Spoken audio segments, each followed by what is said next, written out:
How to uninstall games from Microsoft Store. So hello guys, welcome back to my YouTube channel. In this quick tutorial, I'll be showing you how you can easily uninstall games from Microsoft Store.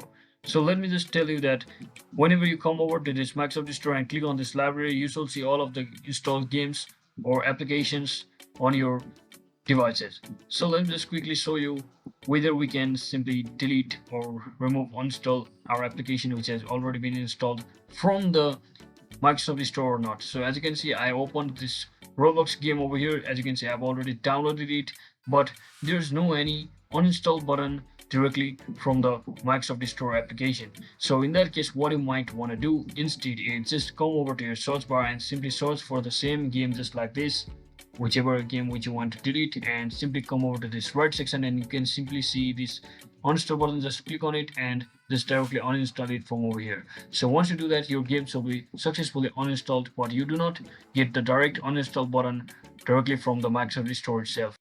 So that's it for today, guys. I hope this video was helpful. If it was, don't forget to like and subscribe to the channel. See you on the next one.